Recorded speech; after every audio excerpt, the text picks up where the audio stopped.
Inulan na batiko sa social media ang online dating company na Pickup Artist or PUA Academy. Kasabay ito ng paglabas ng video na nagtuturo umano sa mga lalaki na bastusin ang mga babae.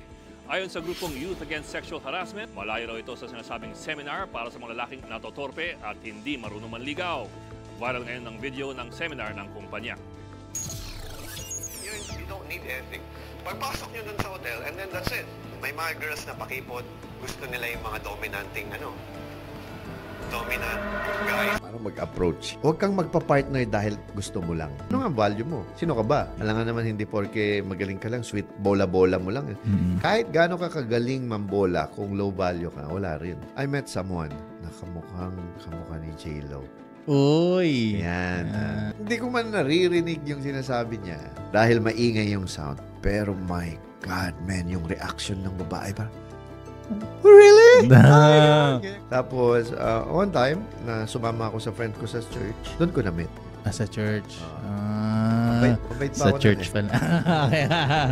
Nasa place ka na puro hindi magaganda yung tao. Gusto mo mag-asawa ng maganda. Anong gagawin mo? Napi mo. Exactly. May dream girl ka eh. Karamihan kasi ng mga guys, marami silang dream girl. Meron silang dream girl, I should say. Pero ang kaya lang nilang kausapin is yung kaya lang nila. Punta kami sa mga park, sa mga schools, yan. Meron kayong manipulation. Oo.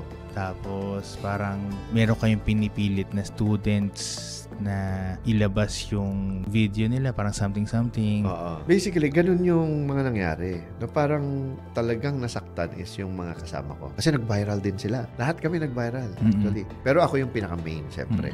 And natamaan yung PUA Academy. Naban ako sa lahat ng clubs sa buong Pilipinas. I became homeless, man. Naging homeless ako for 6 months. Tumitira ako sa ilalim ng tulay. Hindi naman sa pagmamaliit, pero pag lumabas ka sa probinsya, kahit dito, sa Metro Manila, pumunta ka, ang dami pa rin taong walang tsinelas, ang dami pa rin taong hindi kumakain once a day.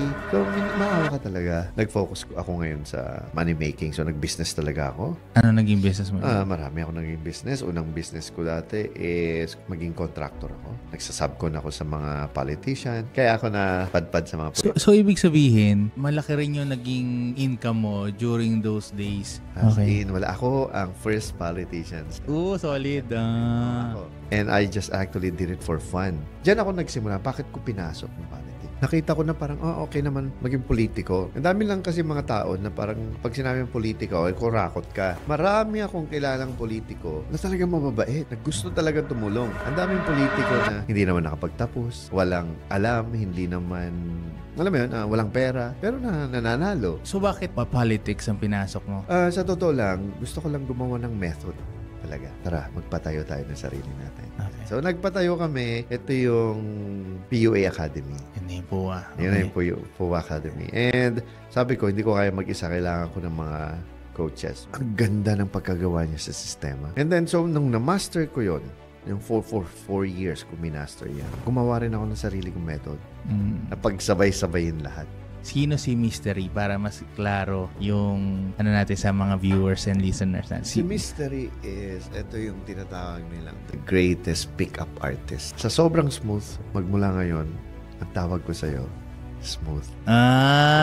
Doon pala, doon galing. The lion doesn't care the opinion of the sheep. Stay tuned for more tips here at PUA Academy. Creating a better you, one step at a time.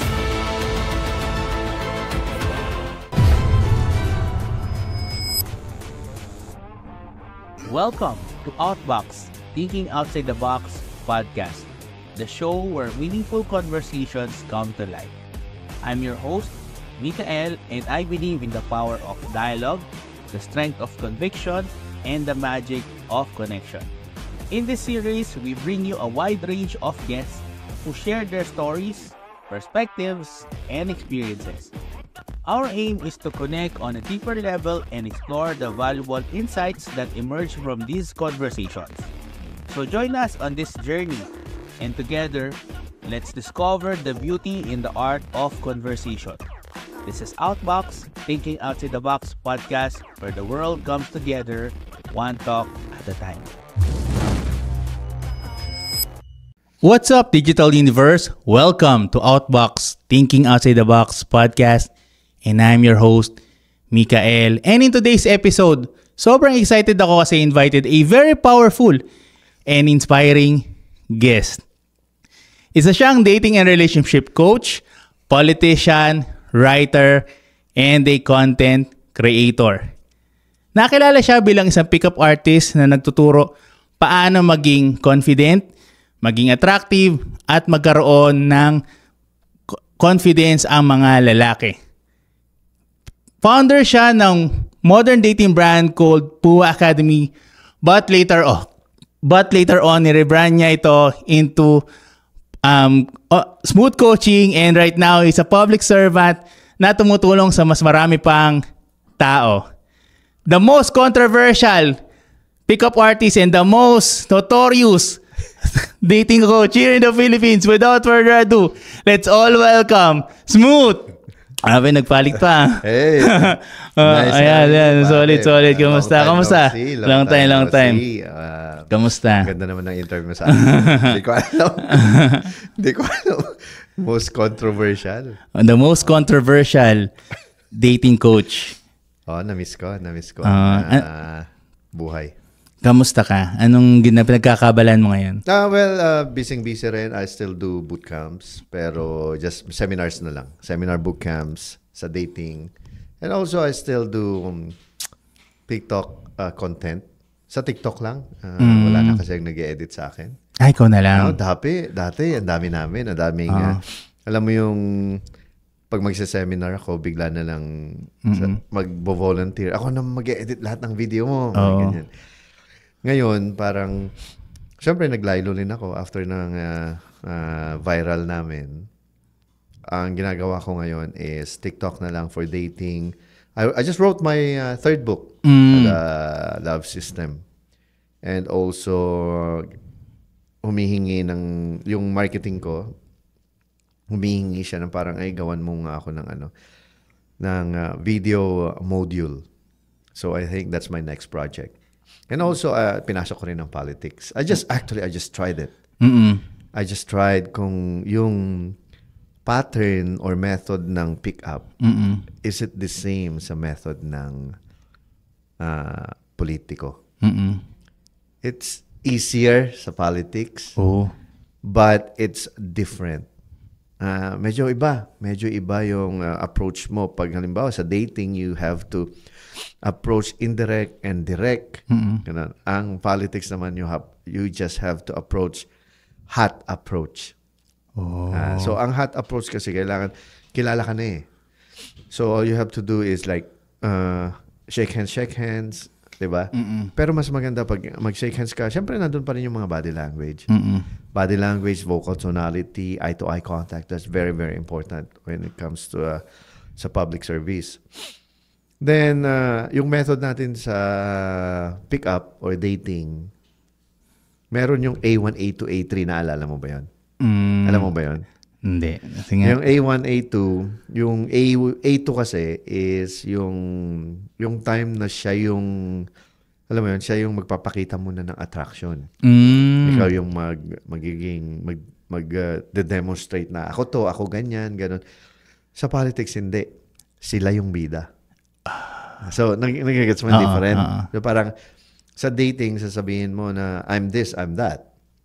Dito naman, hindi. Dapat sila dapat yung bida. Oo. Kung ano yung gusto mong sabihin, ang gustong sabihin nila, ganyan. Pero, may part dun kasi na kailangan mo pa rin ipakita kung anong meron ka. Bakit ka nila iboboto? Diba? So, kung tutusin, kahit nga wala ka eh. Kailangan lang makuha mo yung loob nila, yung trust, comfort, and also yung kino-escalation. Kung alam mo yung kino-escalation. Yeah. Kung nakuha mo sila doon, even though na pag wala kang pera, kaya pansinin mo, ang daming politiko na hindi naman nakapagtapos, walang alam, hindi naman, alam mo yun, walang pera, pero nananalo. Kasi they know the game. And also, siyempre, malaking factor pa rin yung pera. Pag may pera ka, talagang pwede ka mag-number 1 doon. Pero kung halimbawa, ang goal mo lang naman ay makapasok sa politics at manalo, I really suggest na kailangan mo matutunan yung game of sa politics. And also, pag sa dating naman, game ng dating. Wow. Yun. Grabe, solid yun. Pero ano yun, bro, may naka-apekto ba yun sa pangalan mo nung nagsisimula ka sa politics nung nalaman nila na ang background mo ay isang dating coach? Hindi. Marami nakakilala sa akin. Talaga? Marami kasi... nag-advantage pa siya? Kasi nakilala na ako eh. Mm-hmm. Diba? Nakilala na ako. And also, wala siyang negative sa amin kasi once na nakilala ka na, unang-una, wala naman kaming ginawa na masama talaga. Mm-hmm. Diba? Nag-viral lang kami. Okay. Pero wala kaming ginawang masama. Okay. Alam mo naman mga tao. Alam mo naman yung mga mahilig magpa-viral. Tama. Diba? And pangalawa, it's easier for me kasi hot approach na. So it's easier for me. Ginamit ko talaga yun. Mm-hmm. And karamihan sa mga nakakilala sa akin are mga bata. And mas marami ang botante ng mga bata rather than mga matatanda. Saan ba yan? Anong lugar ba yan? Hindi ko pwede sabihin. Okay. Pero probinsya. Hindi siya sa Manila. Hindi. Okay. Sa probinsya. Okay. So, doon sa probinsya na yon, kilala ka din? Hindi, bago. Okay. Pero saan mo kilala ka ng kabataan doon? Kasi dahil sa Sa TikTok? Sa TikTok. Okay. Pero hindi lahat. Okay. Arang nasa 30% lang. Mm-mm. Pero siyempre, habang nangangampanya ako, yan si So, mag-i-spread yun. Mm. Mag-i-spread yun kasi nasasabi nila. Okay. Yan. Sige. Pero, bro, balikan muna natin yung, before tayo na mapunta dyan sa politics, taga saan ba yung pamilya mo? Ang family ko kasi from that province. Okay. Ayaw mo talaga sabihin. Okay, from that province. Okay. Okay. Gets. And, dyan ako lumaki, dyan ako nag-aral hanggang high school. Pero lumipat kami sa ibang bansa. Politician din ba sila talaga? Hindi. Okay. Wala talaga. Wala. Ako ang first politician sa... solid. Ako. And I just actually did it for fun. And also, it's not just for fun. Parang, siyempre, matagal ko nang... Alam mo yun, matagal na ako nagme-medical mission. Matagal na ako nag-food feeding program. Halos 12 years, 15 years na. And nakita ko, gamitin ko kaya yung budget ng gobyerno para makatulong. Tama Kasi every time na magme-medical mission ako, feeding program, magsa-solicit pa rin ako eh. Wala, may hingi pa rin ako ng tapos ang liit-liit ng hinihingi. Sabi ko, pasukin ko nga at ako na lang lahat magpapa-feeding program at saka kasi ang dami talaga, man. Hindi naman sa pagmamaliit. Pero pag lumabas ka sa probinsya, kahit dito sa Metro Manila, pumunta ka, ang dami pa rin taong walang tsinelas, ang dami pa rin taong hindi kumakain once a day. So, maawa ka talaga. Na parang, hindi ko alam hindi ko naman sinasabi mabait ako. Pero, pag nakakita talaga ako ng bata na walang tsinelas, na dungis-dungis, na walang makain, dun ako lumalambot. Pag girls, hindi ako basta-basta lumalambot. Hindi basta-basta lumalambot yan. Kasi syempre, part of the game. Okay. Correct. Hindi ko iniisip yung survival value nito. Ang iniisip ko, kaya mapapaligaya kita. Correct. Pero pagdating, bro, sa mga bata, sa mga matatanda, lalo na matanda, yung uugod-ugod na talaga, na namamalimos doon. Sobrang, Pero pag yung halimbawa namamalimos ka, teenager ka, hindi kita bibigyan. Madamot ako. Or namamalimos ka na, ang laki-laki ng katawan mo, tapos, kaya mo naman maging karpentero eh. Tama. Di ba? Or yung mga teenager, meron ako nakaaway. Hindi naman nakaaway, may nakaaway akong, naka-argue akong tao kasi pinapagalitan ko yung namamalimos. Hindi ko naman siya pinapagalitan, pinapangaralan ko na. Ang sabi ko, anong gusto mo, magtrabaho ka dito sa business ko or hindi kita papapasukin sa parking. Narinig nung lalaki. So medyo nagalit, bakit ko daw siya minamamata? Sabi ko, 5 beses na bumabalik yan. Pwede naman siya magtrabaho rather than namamalimos. Diba? Kasi hindi naman natin pinupulot yung pera natin. Correct. Kahit anong mangyari, pinapatrabuhan pa rin natin. So, dyan ako nagsimula. Bakit ko pinasok ng politics? Kung gusto may pagbabago. Oo. Doon pa rin sa... So, dyan ako lumaki. Dyan ako nag-high school. Nag-college. Hindi kasi ako nag-college eh. Pumasok ako ng college pero alam mo yung one sem lang hindi ko tinapos. Then I ran away. Anong course ba yan? Pwede bang sabihin? Yes. Ang course ko noon is computer dati. Computer programming ata o computer science. Ganun. Computer science, okay. Then, nung nag-take ako nag-attend ako ng college, parang nahihirapan ako kasi English sa ibang bansa eh. English yun, tapos pinasok muna nila ako sa English program bago ako. Sa abroad na yan, ikaw nag-college? Oo. Anong bansa yan? Jersey, sa US. New Jersey. Oo, Okay. sa US. And then, ang nangyari dyan, hindi ko kaya. Hindi kasi ako lumaki sa nanay ko. So, hindi kami okay.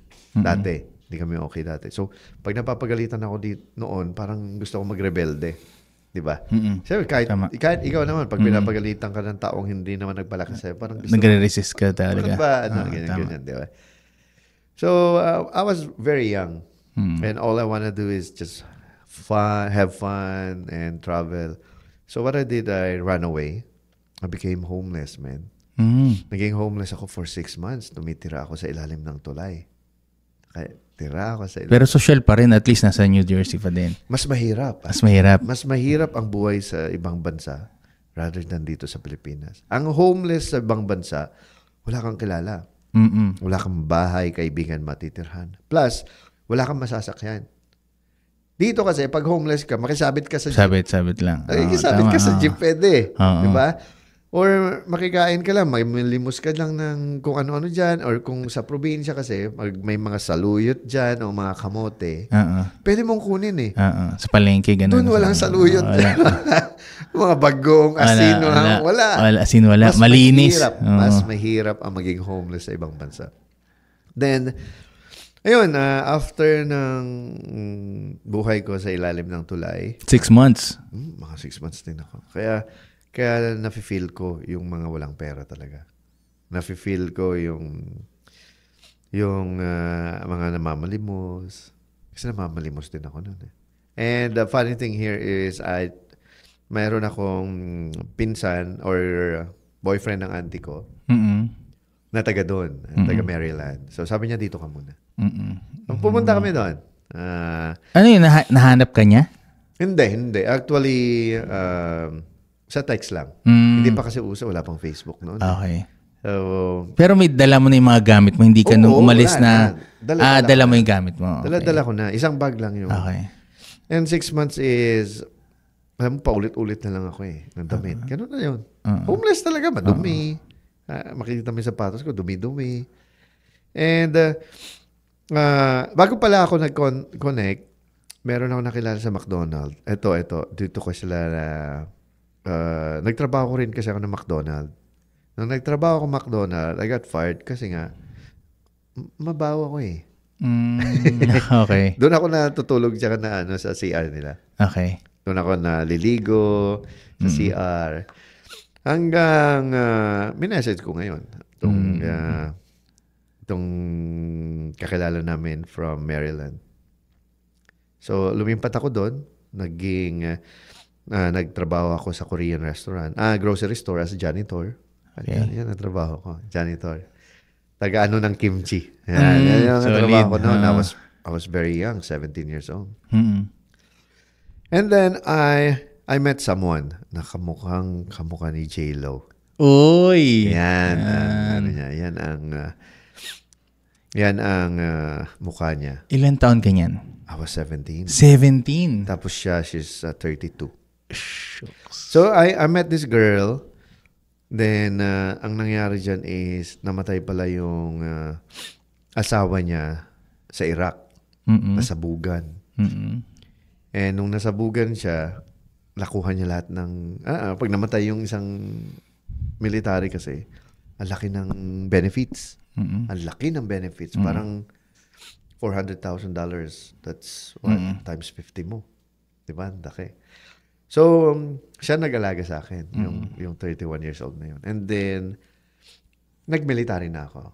I joined the military. Then, ayun, nakadalawang tour din ako. Isang Afghanistan, isang Iraq. Yun ang buhay ko doon. So, mahirap din naging buhay mo as sa military? Mahirap sa katawan, pero enjoy. You'll learn a lot. At pag military ka kasi, bro, matitrain ka eh. Titrain ka nila. Parang, yeah! Tama. Diba? And ititrain ka nila lalo na yung emotion mo. Yung emotional muscle mo magiging sobrang strong. Kaya paglabas mo, kahit sino yung kakausapin mo, parang wala kang pakialam. Kasi na-train ka eh. Sisigawan ka, face-to-face. Kung nagkamali ka, push-up dito, takbo dyan. Kaya sobrang payat ko noon. Tapos kalbo ako. Ganyan. And then, that's when I met my fiancé. Na-station kasi ako sa Virginia. Doon rin ako, doon ako napadpad. Then I met this girl. Then we dated. Naging fiancé ko. Fiancé mo noon hanggang ngayon? Wala na. Okay. So, noon pa yon yun. Okay, kala ko. So, nangyari dyan is, nung nag-tour kami, she cheated on me. So, nung nag-cheat siya sa akin, ilang years or months yan before mo 1 year? Yeah. So, paano mo nalaman na nag-cheat siya? My friend, mayroon akong kaibigan na nakita sila sa mall holding hands. And also, I confronted her. Pagka-confront ko, sabi niya, yes, ganyan. So, I was very devastated. Siyempre, binibigay mo lahat. Tapos nag-cheat. Nasa ibang bansa ako. Iraq eh.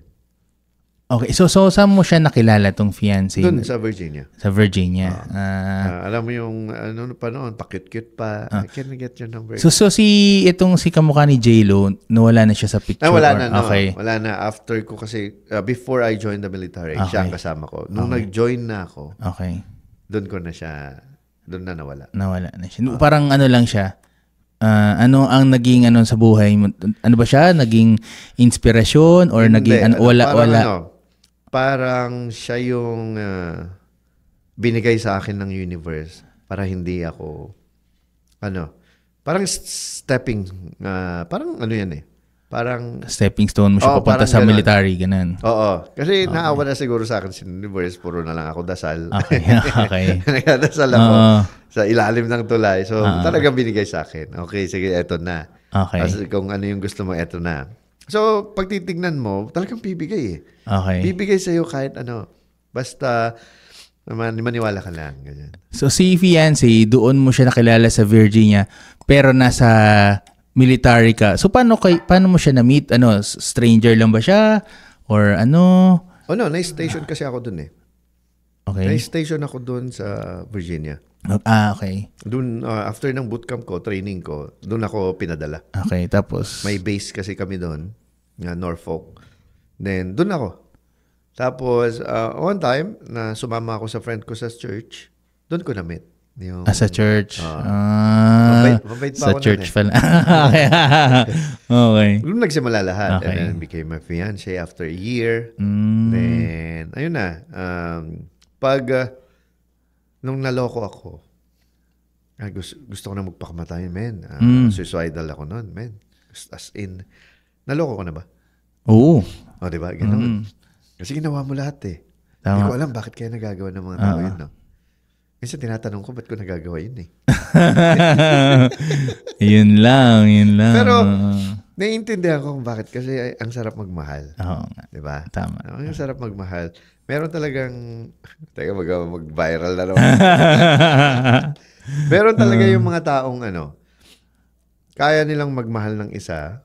Ito yung monogamous. At meron talagang taong gusto talaga magmahal ng 2 or more. Ay, meron yan. Meron ako kilala. Oo, yan. Meron talaga. Meron.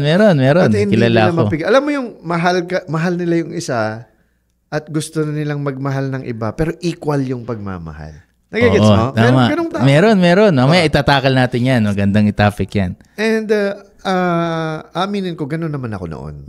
Ganun ako noon, nung medyo bata-bata. And as time passes by, nag-iba rin eh. Ayun, nung nag-cheat siya sa akin, yan ko na isip na I wanna revenge, man. Gusto ko mag-revenge. Doon na nagsimula. So, nag-revenge ako. Meron pa yung internet na. Internet pa noon is yung yung Explorer. Internet Explorer. So, nag-internet ako. Sinearch ko how to revenge. Ang mga nakita kong video is si Mystery. Doon ka nagsimula. So, nung pinapanood ko, tapos nag-download ako ng mga videos nila sa Kazaa. Alam mo yun? Hindi ko. Hindi mo na abutan yung Kazaa. Yun ang mga kauna-unahang torrent. Torrent, alam ko na yung torrent. Yan, mga torrent. Kazaa ang mga kauna-unahan mga torrent. Okay, sila yung mga, pag magda-download ka, tagal-tagal, antayin mo yung buong araw para... Parang magda-download ka ng mga free, ng mga documents, videos na mayroong bayad. Doon free lang. So, doon nagsimula, na-download ako ng maraming videos nila na ang galing. Meron silang underground community. So, this was back 2004, 2006, mga ganyan. Tapos, sumikat kasi sila mga 2008 eh. Diyan lang sila sumikat dahil sa reality show. Pero before that, nababasa ko na sila, ganyan. I took the boot camp. Sabi ko, from Iraq, pinalikan ko yung ex ko. Kinakausap ko siya, tapos gusto niya rin makipagbalikan, pero meron yung gasgas. Merong malat. Tama. Parang scar. Sabi ko, parang ayoko na. Dahil sa kakapanood ko ng hindi ko na tinuloy yung ex ko. Ang ginawa ko, yung budget ko sana, na pagpapakasal dito, na in-loan ko. Nag-bootcamp ako kay Mystery. Ayan. Nag-bootcamp ako kay Mystery. Doon nagsimula yung pick-up career ko. Sige, before time, para mas klaro lang sa kanila, sino si Mystery? Para mas klaro yung natin sa mga viewers and listeners. Si Mystery is, ito yung tinatawag nilang the greatest pick-up artist. The best pick-up artist. Buhay pa ba siya? Or meron pa. Buhay pa rin. Matanda na. Okay. 60 years old na. Okay. Pero maraming mas nauna sa kanya. Andyan sina Ross Jeffries, sina David DeAngelo. Yan, marami sila dyan di ba? Pero ang nagustuhan ko talaga si Mystery kasi science. Science-based. Science yung panliligaw niya. Kung paano siya mag-attract ng babae is science. Kaya nung nag-bootcamp ako sa kanya, mahal. Nag-bootcamp ako ng one-on-one. That's $500,000 pesos. Oh. $10,000. Anong year yan? 2007. 2007. Yan na yun. Yung time na nag-bootcamp. Most likely. Mas mataas na ngayon yan. Oo. 2007.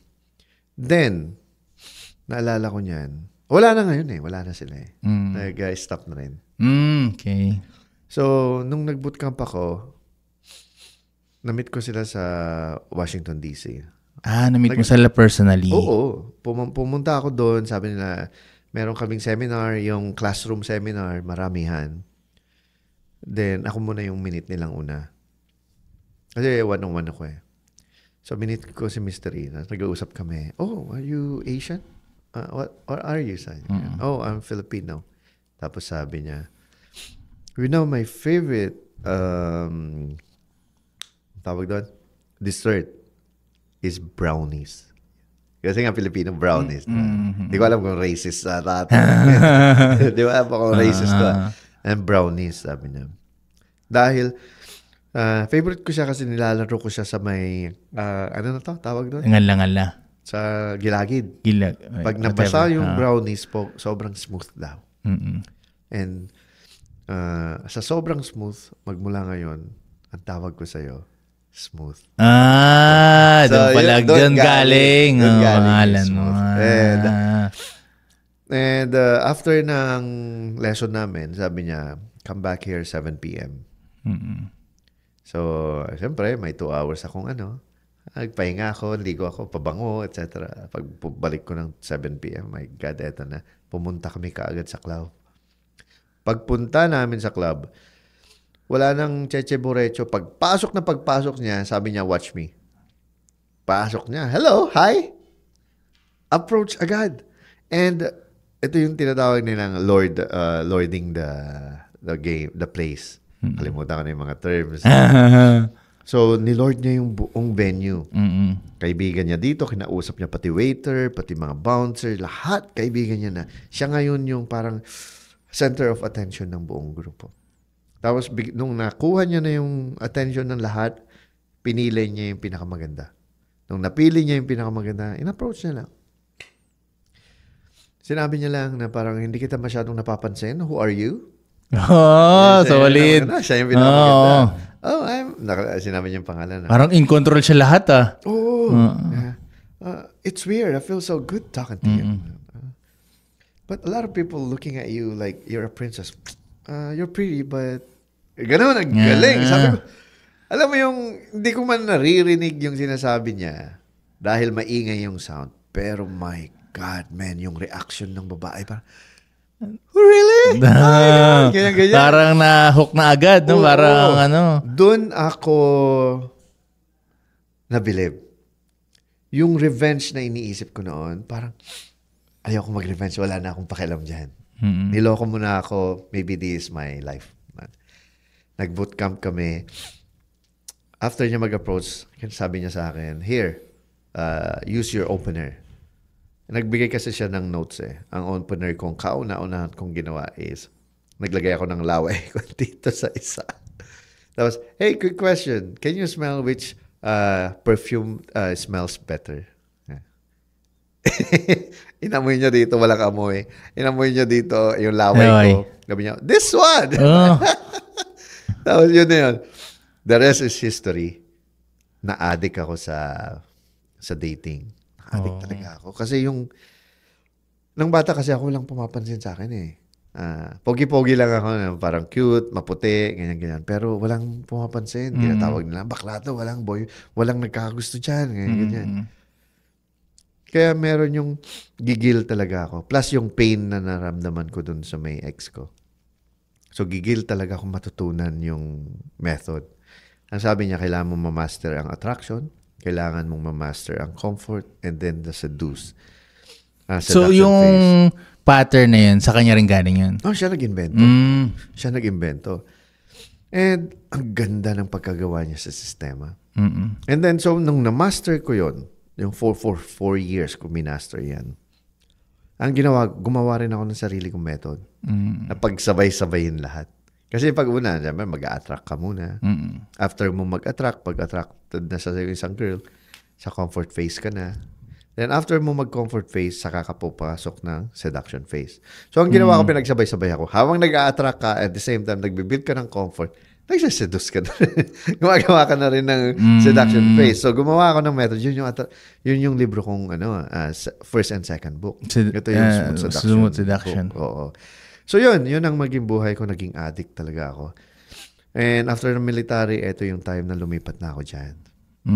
Pagkalipat ko dito, ang una kong student is kaibigan ko. Then, parang tinuruan ko lang siya. Siyempre, pag bago ka sa isang, parang feeling mo, ang galing-galing mo, di ba? Tinuruan ko lang siya, nagka-girlfriend siya. And then, may mga nag-approach sa akin ng mga pick-up artists. Maraming mga pick-up artists dito na hindi ko kilala. So, nung in-approach nila ako, hey! Ikaw lang naman ang kilala ko ng pick-up artist dito. Marami rin ba? Marami. Talaga? Noong 2008. Kasagsagan. Kasi naka-ako dito tawag na ito, naka-black nails. So, nung nag-a-approach ako, may kumausap sa akin. Si Nash ata yun, si Nash. Sabi niya, you're doing pick-up, ha? Sabi niya ganyan. Then, I have a lair. Lair ba tawag kasi noon? So, siyempre, nagulat ako, alam niya. So, in-invite niya ako sa grupo. Tapos, in-invite niya rin ako sa parang community chat. Wala pa kasing Facebook. Meron na bang Facebook noon? 2008. Yes, meron na pala. So, pagka-invite niya sa akin, ito yung grupo na Attraction by Design. Ayan. Mababait sila. Mababait nila. Rocky. Ang dami dyan.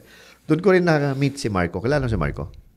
More sa, yung networking. Yeah. Doon ko rin na-meet yun. Then, si Rayo. Kilala mo si Rayo? Hindi ko siya kilala. Rayo. Yun. Basically, sila yung mga nagtayo ng mga ano dito sa Pilipinas. So, nakasabayan ko sila mag-game. Sabi ko, magagaling sila. Mas nagustuhan lang ako ng mga students kasi ako lagi nagpapakita. Ako talaga. So sila Marco pala, iba pala sila. Hindi sila part ng team mo. Nagbuo kami ng grupo talaga. Okay. Nagbuo kami, in-invite ako from Attraction by Design. Nag-open si Rayu, attorney na siya ngayon shout out. Nagbuo si Rayu ng X-Arts.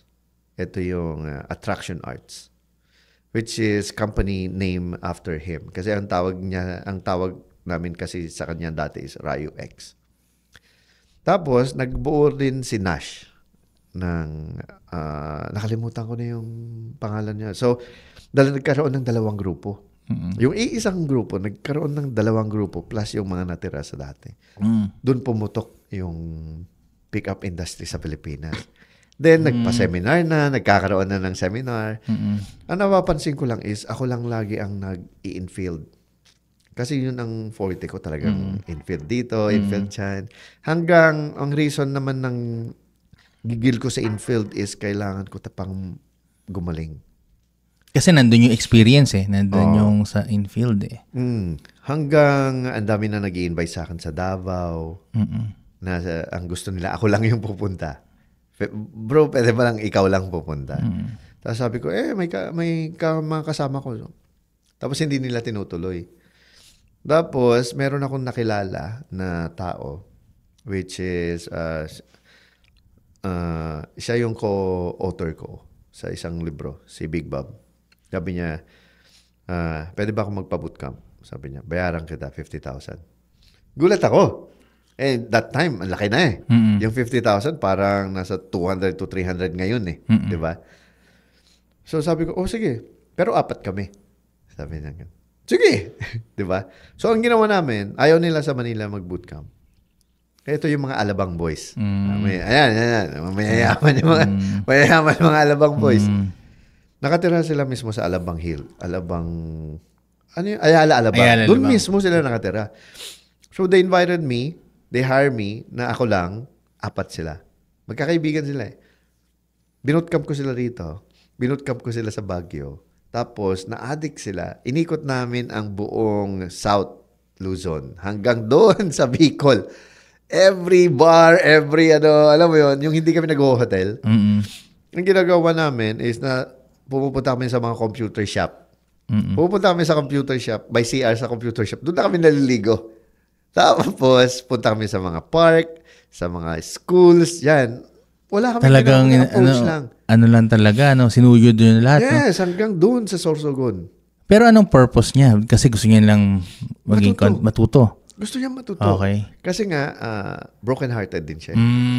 Broken-hearted din. So, sa kakasama ko sa kanila, hindi ko na nakakasama yung dati kong partners.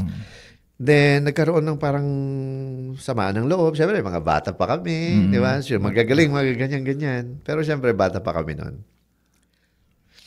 Inoferan ako ni Big Bob na parang, tara, magpatayo tayo ng sarili natin. Okay. So, nagpatayo kami. Ito yung PUA Academy. Yun na yung PUA. Yun na yung PUA Academy. And sabi ko, hindi ko kaya mag-isa. Kailangan ko ng mga coaches. So, ang sinama ko is si Marco. Si Marco, si TP. Yan, sila yung mga kasama ko sa PUA. Yung mga original. Original. Ito yung mga original. Diba? And marami rin nag-support sa akin. So, nung pag-alis ko, nung umalis na ako sa X-Arts, nagtayo ako ng Smooth Seduction. Ang daming sumama sa akin. Ang dami talaga. So, ang ginawa ko naman, dahil nagustuhan ko yung ginawa namin dun sa Sorsogon, alam mo ginawa ko? Sinarili ko yung pag-ikot. Nag-Davao ako, nag-Cebu ako, nag-Cagayan de Oro, Zamboanga, lahat. Hanggang dun sa Tuguegarao, hanggang dun sa dulo-dulo ng Yan na ba yung free tour mo? Hindi pa ba yan? Hindi pa. Hindi pa yun. Okay. Hindi pa. Ako lang nagigame. Okay. Talagang nagbabas lang ako. Sinasama ko yung mga kasama ko. And then I met Mel John. Eto na. Sumama na sila DM. Sina Mel John. Meron pa yung... si Kelt, hindi pa. Wala pa. Last batch sila eh. Okay. Ito na yung mga third batch na. Ito yung third batch na to.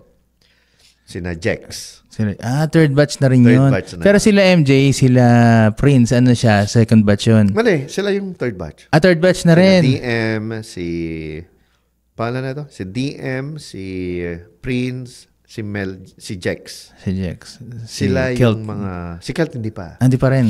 Okay. May pass. Ang nagturo kasi kay Kelt, si Jex. Okay. So, sina Pau, kung kilala mo si Pau. Si Philip.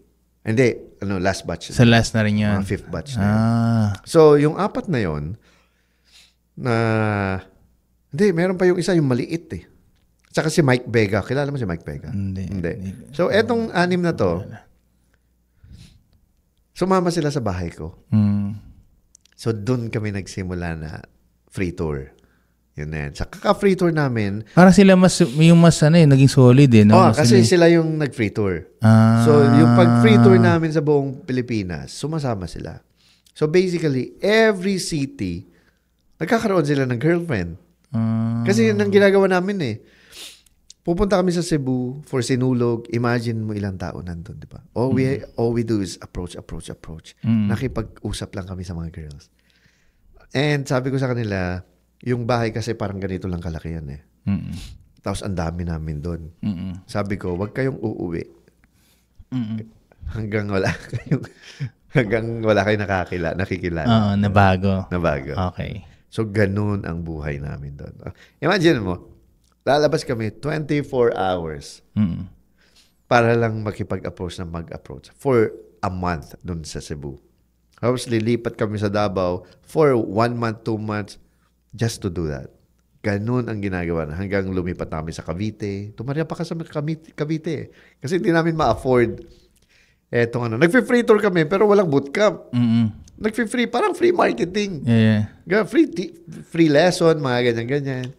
Hanggang sobrang galing na namin. Hanggang sobrang galing na talaga. Doon na yung nasulat ko na rin kasi yung first book ko noon. Hanggang doon na kami magpa-bootcamp. Nagpa-bootcamp kami ng mahal. Nagta-10,000 na yan. 35,000 na yan. Yan na. Hindi gang nagpa-500 na kami. 500 a month. So, kumuha na kami ng place dito sa yung condo na. 3 bedrooms. Ganyan. Wala kaming ginawa kundi mag-invite every day ng mga sets. Solid. Ayaw na namin mag-bootcamp. Hanggang nagsasawa na siguro si dati. Si Mel John. So, ang unang umalis is si DM. Sabi niya, lipat mo na ako ng industry. Sumunod si... Kaya nagsama sila sa networking ni Marco. Oo. Di ba? Sumama siya sa networking. Okay. Pangalawa, si Mel John. Pumasok sa isang nag-real estate din. Nag-real estate siya. Yeah. So, ang natira ako, si Jex. So, kailangan kong magpasok ng bago. So, dun pumasok si King. And then, si Philip. Nung nawala yung si DM tsaka si Mel John, dun naman pumasok yung dalawa. So, tinuloy pa rin namin. And then, hanggang meron time na may set si Philip na taga Laguna. Yan, nakakatawa niyan. Pinasagot niya in just one day. Okay. Pinick up niya, parang sinundo niya sa Laguna, dinala niya sa condo. Siyempre okay naman, di ba? Meron kasing part na mabaho yung part, may mabaho. Okay. So, akala namin yung girl, tinatawanan talaga namin. Ngayon, nasasaktan si Philip. Okay. Ang ginawa ni Philip, umalis. Okay. Iniwan niya yung girl. Ganyan na. So, umalis. So, parang nagtampo-tampo. Kaya tinatawanan namin. Ngayon, paalis rin kami. Yung girl, alam na maiwan, di ba?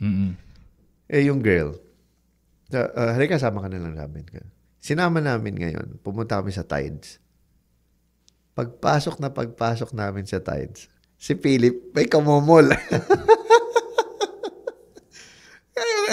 Siyempre, sinagot niya yung galit na galit. Galit na rin. Bumalik siya sa bahay, humingi siya ng pamasahe. Okay lang ba huminga ako ng pamasahe? Uwi ako ng Laguna. Umuwi. After a week, sinerge na pala kami ng ganyan-ganyan. Doon na nagsimula yung trending namin. Kasi influencer pala to. And then, may isang grupo na haters ko. Maraming nag-hate sa akin na grupo pala. Na hindi ko alam bakit. All I do naman is teach game. Ganun lang naman eh. Na ang dami lang naririnig ko. Marami kasi ako naririnig na parang, ayoko ng mga yan, ayoko ng mga yan. Inisip ko, mag-game ka na lang. Di ba nagigets mo? Tama. Mag-game ka na lang. Hindi naman tayo magka-competition. Nagigets mo? So ako naman kasi, yung mga haters ko naman, parang wala lang sa akin yan. As in, sabi nga ni Tywin Lannister, di ba? Nanonood ka ba?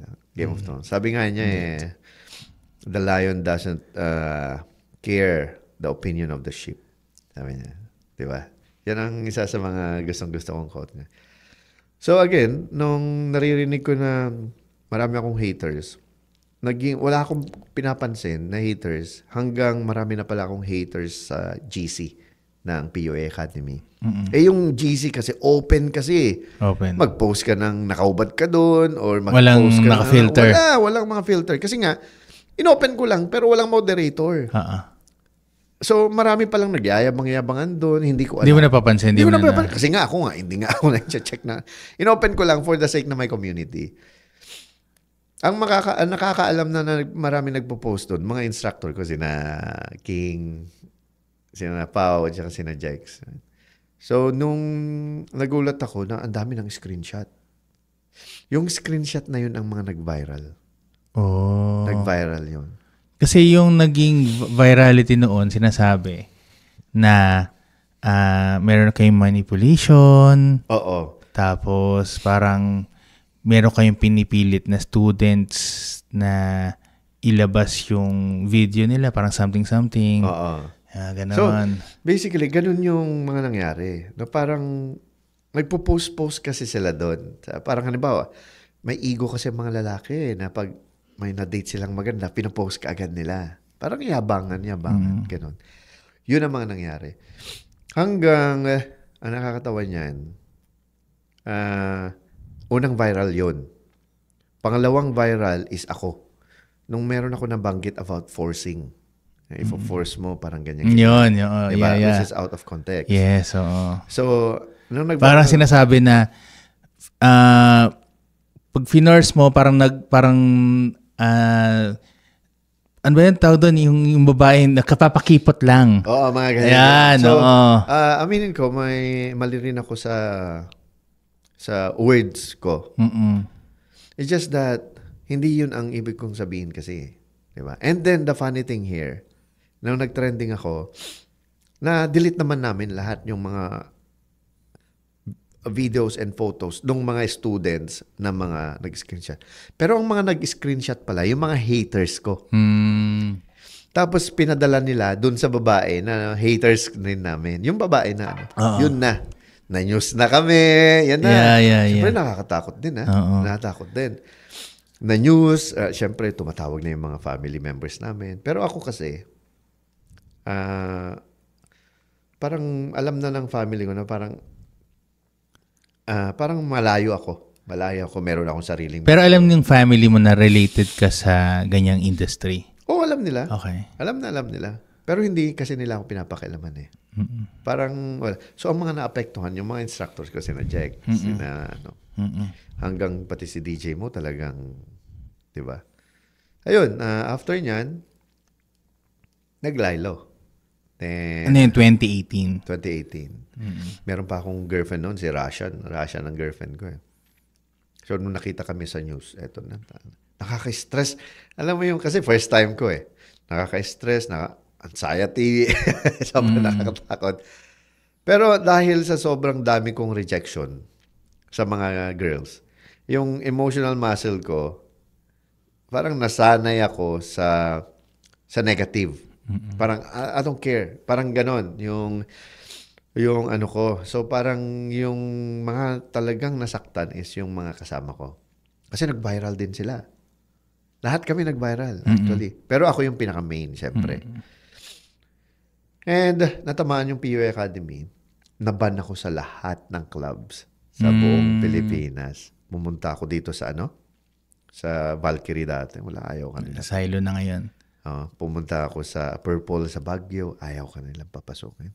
Sir, kilala ka namin. Bawal ka dito. Pumunta ako sa Cebu. Sa, anong pangalan nung club na yun? Basta mga club na malalaki. And also, pumunta rin ako sa Davao. Wala. 2019, hindi na kami makalabas. Sabi ko, saan kami pupunta? Ito pa malupit ha. Pag pupunta lang kami sa mall, maglalakad lang kami, may magpipicture sa amin. Tapos yung picture na yon, sasabihin nila, nandito na naman sila. Solid. Alam mo yun? Grabe. Alam mo yun? Yung parang nandito na naman sila. Ito yung mga Pa-picture ka, alam mo, fan yung pala, hater pa rin pala. hindi, picture. Habang naglalakad kami, pinipicture. Okay. Naglalakad kami, pinipicture. Nandito kayo, mag-ingat kayo dito, huwag kayong pupunta rito. Mga ganun. Alert pala, pa-alert. Oo. So parang, ano ba ang problema nyo? Wala, hindi na nga kami lumalabas eh. So, ang nangyari niyan, doon namin naisip na mag-focus tayo sa online. Nag-focus kami sa Tinder, OKC, Tantan, yung mga yan. Doon na nagawa ko yung online game seminar. Yun yung Smooth Seduction Mastery. Kasi ang topic ko noon is lahat ng messaging, how to message, how to attract women sa online, using IG, ganyan. How to create your parang profile. Lahat, nandun lahat. So, nagawa ko yung product. Ang lupit. Biglang nag-pandemic. So, nagamit ko talaga yung product. Nagamit ko yung product hanggang na-meet ko yung naging girlfriend ko. Ayun, naging girlfriend ko na yun. Kilala pala kami nung nag-trending kami. Kasi sila yung mga promoter sa Valkyrie. So, gamer din pala itong naging girlfriend ko. So, ayun, naging okay naman kami hanggang, ang maganda niyan, nagkaroon ako ng game na parang how to game. May girlfriend ka na, tapos mag-game kayo ng isa pang girl. So, yun. Nagkaroon kami ng, tricycle. Alam mo yung tricycle? Threesomes. Okay, gets. So, puro ganun na yung game namin. yung game namin. Pero siyempre, nakakasawa rin. No? Parang hindi ganito yung buhay na gusto ko. Doon na yung pumapasok ako yung parang gusto ko na mag-focus sa pera. Hindi lang naman sa girls. Diba? So, doon nag-transition. Nung after kong makipag-break dito sa ex ko, nag-focus ako ngayon sa money making. So, nag-business talaga ako. Ano naging business mo? Marami ako naging business. Unang business ko dati is maging contractor ako. Okay. Nagsasubcon ako sa mga politician. Kaya ako na padpad sa mga politician. So, ibig sabihin, malaki rin yung naging income mo during those days. Kaya ka nakapag-create ka ng mahirap business. Ay, dun sa pick-up? Oo, malaki. Oo. Malaki. Imagine mo, nagpa-500 kami per month. Oo. Diba? Mga nag-immersion, saka nagpa-bootcamp. Iba pa yun. Ang bayad kasi sa akin noon, nasa 150 to 175. Tapos, hindi ako kumukuha ng, karamihan ng mga nag-ano sa akin is mga foreigners. Di ba pinakamalaki mo yung immersion? 175 pag foreigners. Pero Filipino, nasa 75. Minsan, pag maawa ka, 35, pero hindi ako yung instructor. Ganun yung budget namin noon. Kasi talagang may nabibentahan kami. Kasi may game kami. Kasi hindi mo naman babayaran yung 35,000. Magtuturo sa'yo na mag-date. Tapos hindi mo rin naman pala magagawa. Diba? Even yung mga nakikita kong top salesman sa mga Ayala at saka mga SM, kikita ko talaga sila. Nag-aano sila. Estudyante ko to Yung sikat ngayon sa TikTok. Nakikita ko yan. Mga estudyante ko ng mga to And I'm so proud na ginamit nila yung technique ko. para umangat sila sa buhay. And after nyan, tinanay kong mag-open ng ibang method for politics. Pinasok ko politiko. And yun nga, doon ako napadpad. It's just different. Nag-transition ka papunta sa politics noong nakakilala ka through your construction business. Kasi nakita ko Nakita ko na parang, okay naman maging politiko. Ang dami lang kasi mga tao na parang pag sinabing politiko, kurakot ka. Marami akong kilalang politiko na talagang mababait. Na gusto talagang tumulong. Pero nasisira sila kasi minsan mga constituents din natin eh. Okay. Imagine mo, gigising ka sa umaga, ang dami na nakapila na for solicitation. There's nothing wrong. Hindi ko sinasabing mali. Pero meron kasi yung every other day nandun. Nagigets mo? Hindi mali mag-solicit. Pero alam mo yung every other day nandun sa bahay mo. Tapos humihingi ng parang ginawa na. Ganon. Ginawa. Yun na mismo ginawa lang hanap buhay. Manghingi na lang which solicit. Which is, every time makita ka, painom ka mga. Alam mo yan ang pinakaayaw ko sa tao. Yung pag nakita ka, painom ka nga. Alam mo yung parang ang laki ng utang na loob mo doon. Dahil binoto ka niya. Pwede naman niya sabihin pag pahingi naman ako ng tulong, hingi naman ako ng tulong kasi yung anak ko ganyan. Pwede. Pero pag every time na makita ka, manlibre ka ma. Ganyan. Palibre nga. Tapos in fact, ang pangit ng sabi. Ganun. Hoy, libre ka ma. Kaya sabi ko, ano ba, pinapasukan ko. Siyempre, alam mo yung nanggigigil ka minsan na pagsabihan, okay sana pero hindi ganyan sa pagpanalita. Pero wala Tama. Ang hirap. Kaya naiintindihan siyempre, iba rin yung mga province kasi yun eh. Hindi lahat, kahit dito. Talaga? Mas grabe pa nga dito eh. Kaya bilib na bilib ka sa mga konsehal dito. Tsaka, yung willing nilang tumulong, alam ko mas lugi pa sila eh. Mas lugi sila kaysa sa kumikita sila. Yan. Kasi, magkano sweldo rito ng, let's say 100,000. Sa isang araw, may 15 or 20 na tao magsosolicit sa'yo. Sabi, alangan nang bibigyan mo 100 lang yan. Diba? Pang health niya, ang pinakamaliit niyan is 300. So, kinukuha yung pang solicit from their, sa salary? Sa salary. Hindi, walang bukod na budget for, like example, pork barrel. Di ba may ganun? Walang ganun? Wala. Okay. At I just want to make clear na alam mo yung pera ng gobyerno, hindi dumadaan sa mga politiko. Hindi dumadaan. Ang alam ka siguro ng tao na dahil yung may budget, anytime makukuha nila. Kaya may COA. So basically, halimbawa, ikaw may project ka. Kami, mga konsehal, halimbawa, gagawa kami ng ordinance. Di ba? Paggawa namin ng ordinance, may isang project, i-download sa land bank. Hindi kami makakahawak ng pera. From land bank to munisipyo, doon na lang lalabas yung pera, bibigay na doon. I-award na mismo doon sa contractor.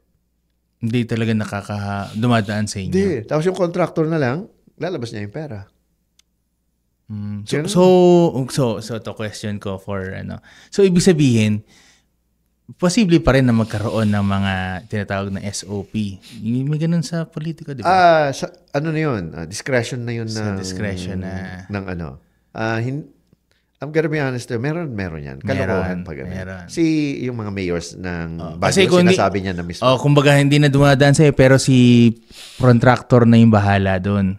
Hindi na kami nun. Yung kausap niya. Yung kausap. Which is, si Mayor Vico Soto, siya na mismo nagsabi. Meron talaga. Pero siyempre, nilinis niya yan no? Oo. Pero hindi naman yun ang reason bakit ako pumasok. Makikialam ako, sisiraan ko yung mga naggaganon. Kaya nga ako pumasok para mag-feeding program at saka mga mag-medical mission. Kasi yun lang naman ang purpose ko doon. Wala naman akong kikitain. Sa totoo lang, maliit. Sabihin natin, let's say, pagpasok ko, pag-upo ko, siguro sabihin natin nasa 80 to 100,000 sweldo. Okay. Maabot ng 100,000. 70% on solicitation project. 30,000. Ano naman tulong ng 30,000 sa lifestyle natin, di ba? Malaki na yon sa iba. Malaki na rin yon para sa akin kasi single ako eh. Pero paano pag mag-aasawa na ako? Okay. mag-aanak ako. Mahal ng pag-anak. Magkano pa anak? So bakit politics ang pinasok mo? Sa totoo lang, gusto ko lang gumawa ng method talaga. Yung social dynamics method on how to win in public service. So hindi ba gusto mong gumawa rin ng program para sa mga kalalakihan through government? Di ba? Parang, Maganda yan. Maganda, di ba? Sige, gawa tayo. Oo, di ba? Para yung mga tingin mo, yung mga, di ba, yung men empowerment, di ba? Alam mo, men empowerment, yung yung mga chocolate pampaano. Hindi, yung mga weak men, di ba? Yung mga, Pwede, sige. Diba, Pero karamihan kasi about women. Sige, maganda yan. Oo, di ba? Maganda yan. Magkaroon ng confidence level yung mga lalaki. Pero through government na, di ba? Yung mga, di ba? Para mas formal, di ba? Pero sa totoo lang, ang gusto ko talagang kasi ang forte ko talaga nasa health. Yun ang gusto. Yan talaga. Gagawin ko yung ginawa ni Mayor Vico na talagang e-health na. Para mo yun. Parang internet na lahat. Ganyan. Yan ang isa sa mga. Saka unli gamot. Yan talaga mga kailangan kong gawin. So, naging main focus na ng utak mo ngayon ay politics at pagtulong. Oo. Pero siyempre, 15 years. 15 years akong So, hindi basta-basta mawala yan. Nanggigigil pa rin. And also, that's the reason why nakinikip ko pa rin yung TikTok ko. Kasi ayokong hindi ko maipasa eh. Walang may gustong magtuloy. Oo nga. Walang gustong magtuloy. Mahirap din. May nagpapa one-on-one pa rin sa'yo? Marami. Marami pa din? Marami. Tapos tinitignan ko kung hindi kasi na pera-pera ngayon sa bootcamp. Minsan nakakatamad na rin. Tinitignan ko kung kailangan niya pa talaga or konting twitch na lang. Marami nagpa-bootcamp, gustong ng 175,000 tapos ang problema niya lang pala pasagutin lang yung girlfriend niya. Kaya niya naman mag-approach. So parang hindi ko na tinitake yung mga yun. Ang mga tinitake ko yung mga suicidal. Yung mga gusto nang magpakamatay, ganyan. Yan, pupuntahan ko talaga sa Manila. Sige, halika rito. Hindi ko alam, parang iba yung feeling pag tinutulungan mo yung suicidal kaysa gusto lang magkaroon ng girlfriend na maraming girlfriend. Parang nawawalan ako ng gana pag mas gusto ko yung kailangan nito. Ganon. So, anong mga typical na question sa'yo ng mga kalalakihan with regards to relationship? For example, paano magka-girlfriend or paano manligaw? Ganun ba yung mga question sa'yo? Basically, ang number one naman nilang tanong is paano mag-approach. Okay. So, paano mag-approach? Diyan na ba? Dito na. There's a lot of ways. Sige, para tayo nasa bootcamp. There's a lot of ways to do approaching. Unang-una is the direct opener. Opener means approaching. Direct opener, that means ito yung mga usually na ginagawa ng mga guys. Like, when you see the girl, direct, pakita mo kaagad. Direct, mo siya. Hi, I think you're very beautiful. I want to say hi to you. Yeah, di ba? Or pwede mong sabihin na, you know what, I am so mad na ngayon lang tayo nakita. Diba? Yung mga direct na ganyan. Or indirect. Indirect approach means under the radar. Parang hindi mo ipapakita mo gusto mo siya. Pwede sabihin mo, hey, guys, nakita mo yung away kanina dyan? May nag-aaway kanina dyan eh. Nakita mo yun? And then, you can continue. So, the purpose of approaching naman is not to get the girl, just to break the ice. Para at least makausap mo siya.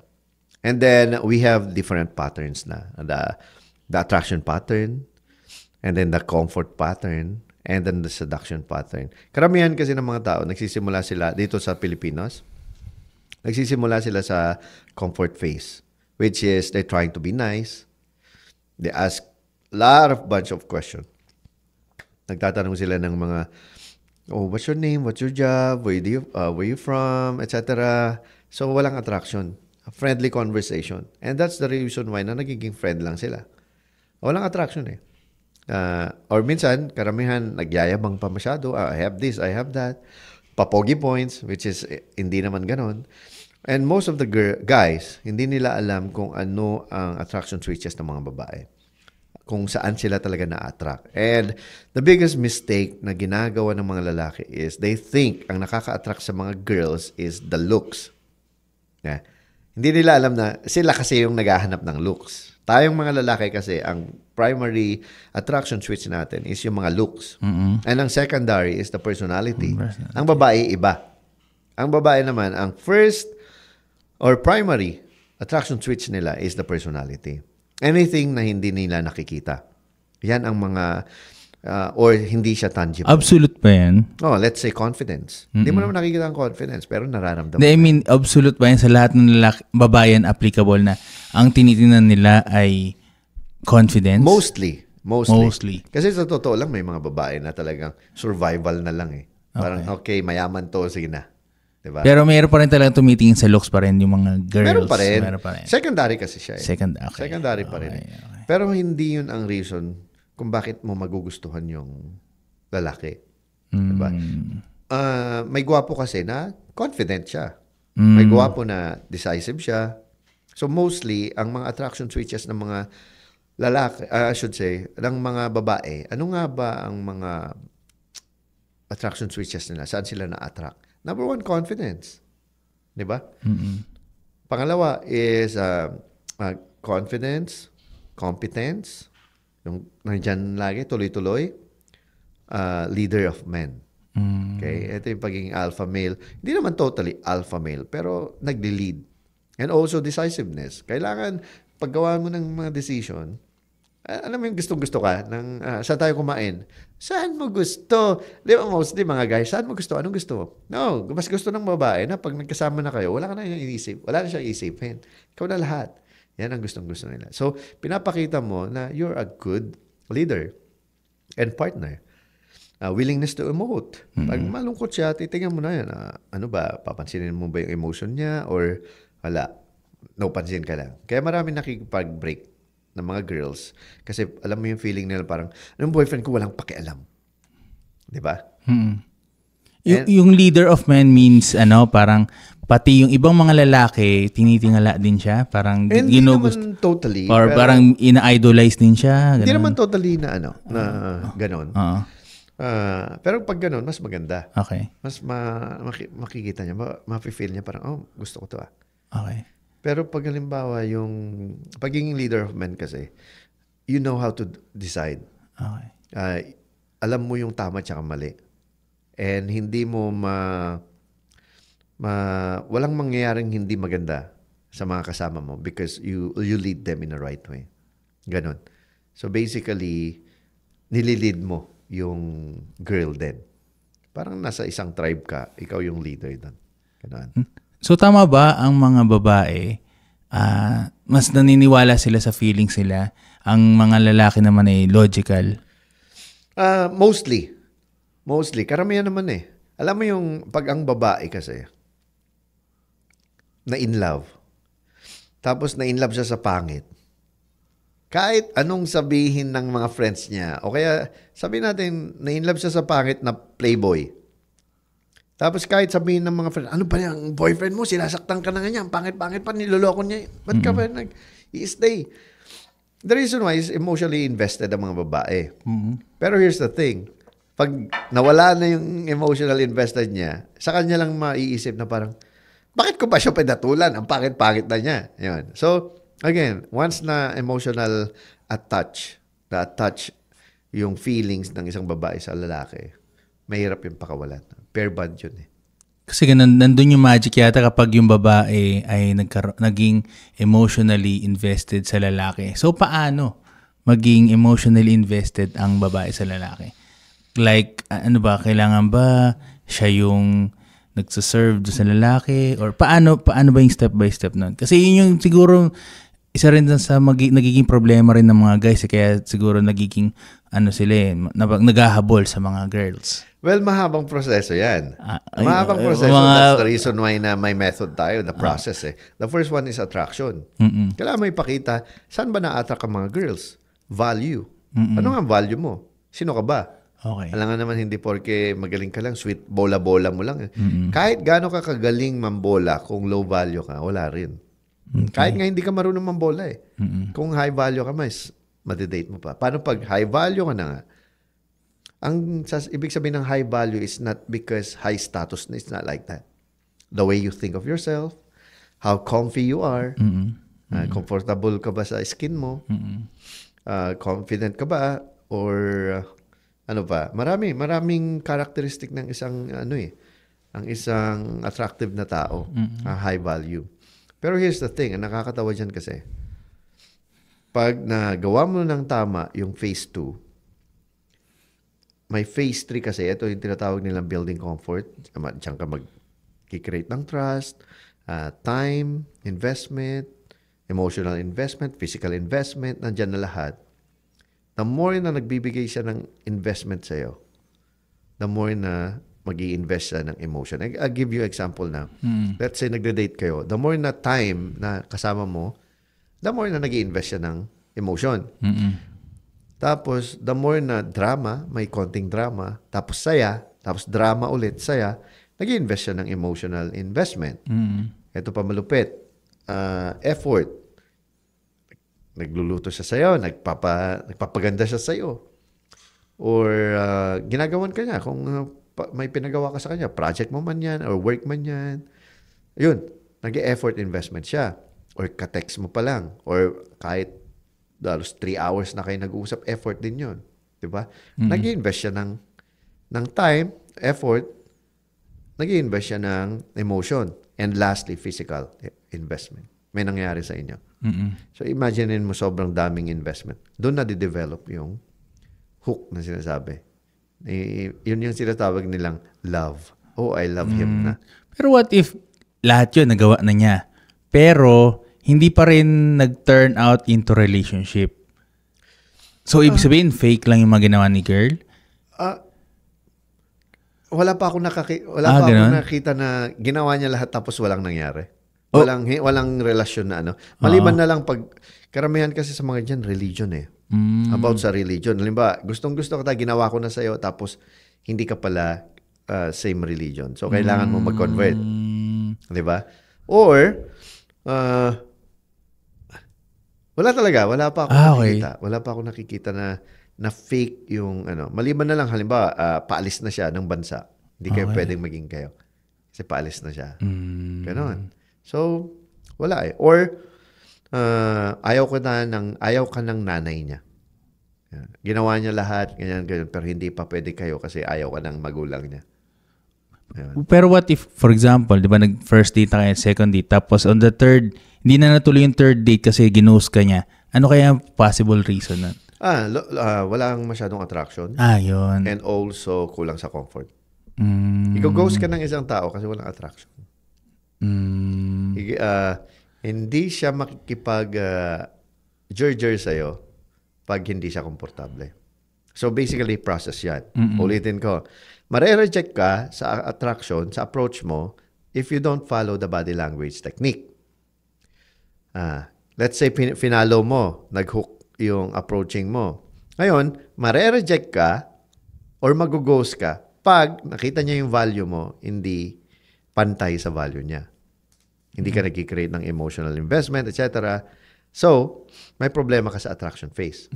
Ngayon, halimbawa, okay ka na sa attraction phase. Nagaling ka na eh. Kakapractice mo na yan. Ngayon, nag-date kayo, biglang hindi mo siya mahawakan sa kamay.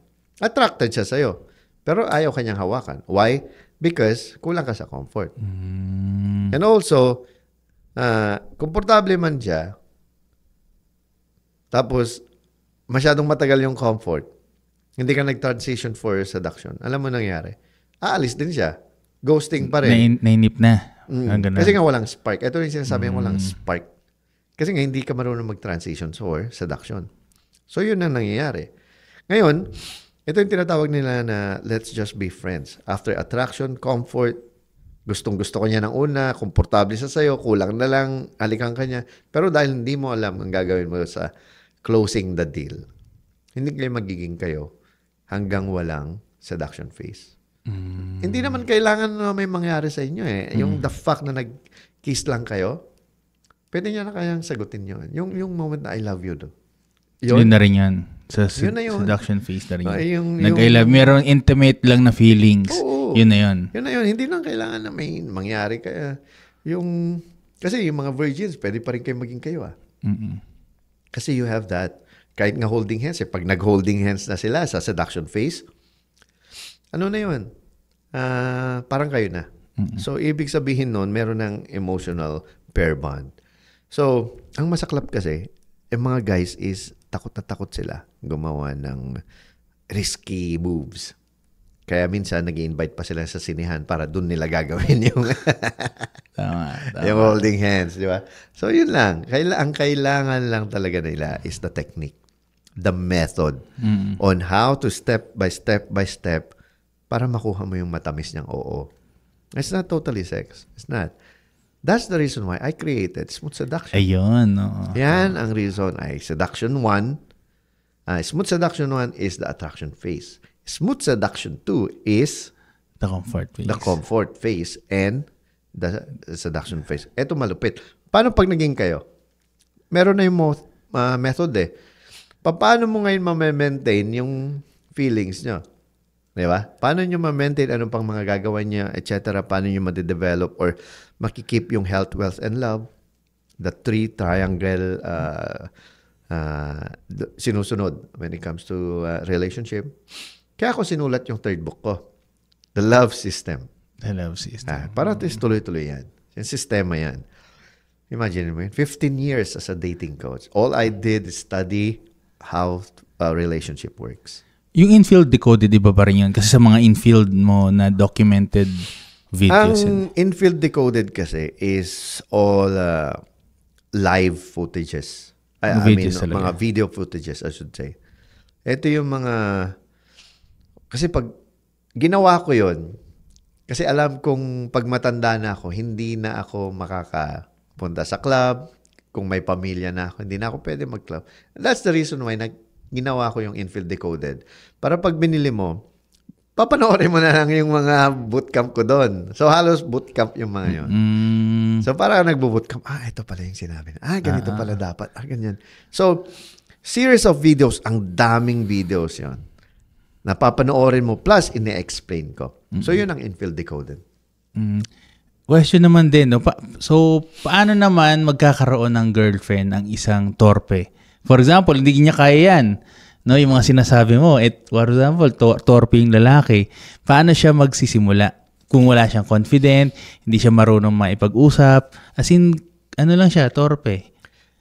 Lahat ng bagay ay nagsisimula sa ganyan. Pagpapasok ka sa school, stiff ka. Para kang rubber band. Yung rubber band, pag hindi mo yun nagagalaw, ang hirap gumalaw.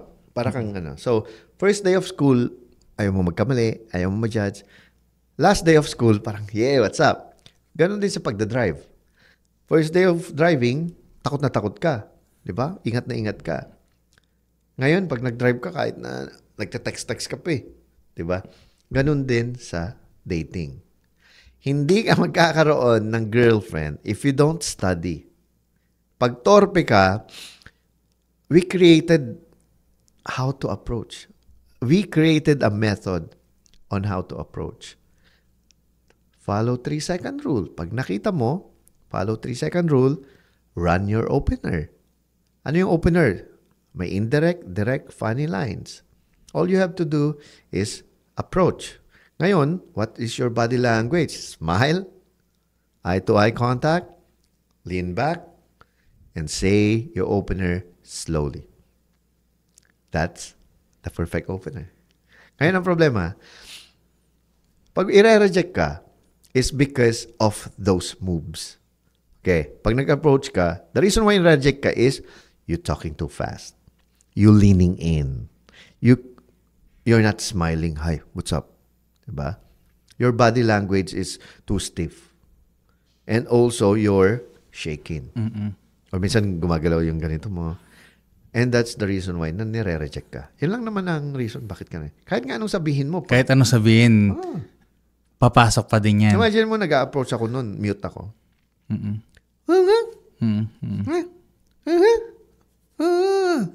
Talaga, may ganun. Sa totoo. Open ko yung cellphone ko. Pagka dial ng number, tawagan ko yung phone niya. Hello? Lang ka, marunong ka magsalita. So, anything na gusto mong sabihin, pwede. Basta yung body language. Meron pa ako nga nakita sa mga videos mo, parang i-ano mo yung hand. Ano tawag doon? Hand of God. Oh, yan. Di ba? Di ba? So, ulitin ko, it's all about body language when it comes to approaching. Pag nire-reject ka, it's because of your body language. Ganun lang. Every faces. My faces and science on how to attract women. Saka kailangan ipapractice din. Kailangan. Kung hindi ka magpa-practice, wala. Hindi mo maano. And nakakatawa kasi maraming hindi naniniwala. Ang lagi nilang sinasabi meron at meron kang mapapangasawa kahit ano. Hindi ako naniniwala doon. Naniniwala ako na you are the one who making your decision para mag-asawa at saka kung sino mapapangasawa mo. Ganun lang yun. So kailangan mo hanapin din? Hanapin mo. Okay. Halimbawa, pupunta ka sa isang lugar. Tapos let's say lahat ng tao doon ay magaganda. Ang gusto mo hindi maganda. Hindi ka makakaasawa ng hindi maganda kung lahat magaganda. Di ba?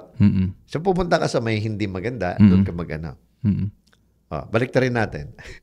Nasa place ka na puro hindi magaganda yung tao. Gusto mo mag-asawa ng maganda. Anong gagawin mo? Hanapin mo. Exactly. May dream girl ka eh. Karamihan kasi mga guys, marami silang dream girl. Meron silang dream girl, I should say. Pero ang kaya lang nilang kausapin is yung kaya lang nila. Kung ano yung, saka kung ano yung nandiyan lang sa harapan nila. Hindi na nila yung value nila. Ganun lang yun. Imagine mo, wala, ang pangit ng bahay ko, puro may daga-daga dun sa ano, pero pumupunta dun, may 5 kotse, ang ganda, sumali ng Miss Universe. Isipin mo yung ganun. Because of that method. And that's the reason why na siguro mali rin yung marketing namin dati na it's all about sex, ganyan-ganyan. Mali rin. As I said, we were young. Yeah. Pero as time passes by, may isip namin it's all about relationship. More of relationship, confidence building. Gusto kong ganun yung naging branding. Siguro mas papatok yan siguro on this age. Siguro. Kung ibalik mo ulit tapos ganun yung branding niya. Confidence building, being masculine. Siguro late bloomer kami sa mga sales and marketing.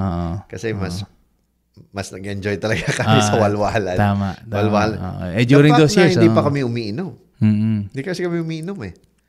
Tapos napaka-health conscious kami, ganyan-ganyan. Imagine mo yun, yung buhay namin noon. Na hindi kami umiinom, kain lang, puro dates. Ganyan lang buhay namin. Saka hindi mo way para lasingin yung girl para talang game talaga. Fake confidence yun yung maglalasing ka. Maglalasing ka para lang makuha mo siya.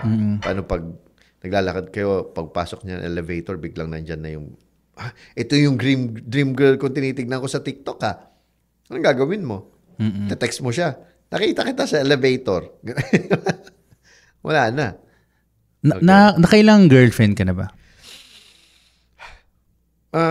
Yung totoo. More than 10, more than 20? Hindi, yung totoo mga 10 din. Yung seryoso talaga. As in talaga minahal mo. As in talaga. Since college, high school? Since birth. Since birth? Birth as in may nagka-girlfriend ka, bata ka pa? 10 hanggang mula pagkapanganak ko kasi. First girlfriend ko kasi yung nasa abroad. Nasa abroad. Yun. Yun na yun. Okay. Tapos sunod-sunod na. So yun yung kinonsider mo na pinaka-first girlfriend mo na seryoso? Seryoso. Tapos, marami akong na-date. Yung date marami? Dami. Thousands. So, paano mo nasabi na, na ako, kailangan ko nang ibigay ito sa buong mundo, sa ibang tao, sa buong mundo, yung nalalaman ko, ano yung transition na yun? Ano yung,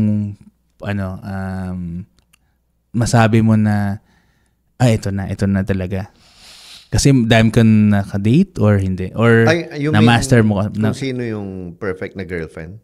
Hindi, I mean, yung napunta ka sa sa dating game, yung nagtayo na kayo nung sabi mo na, ako yung perfect na coach or mentor about this dating game? Paano mo nasabi na ikaw na yun? Kasi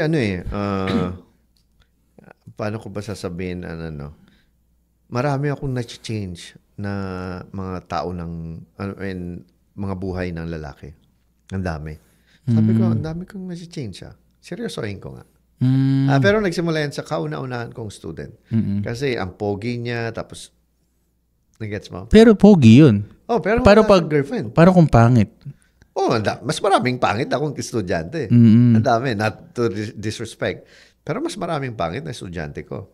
And, they all karamihan sa kanila kasal na. Okay. May mga anak na, pamilya na. So dahil sa'yo talaga, Yes, ang dami.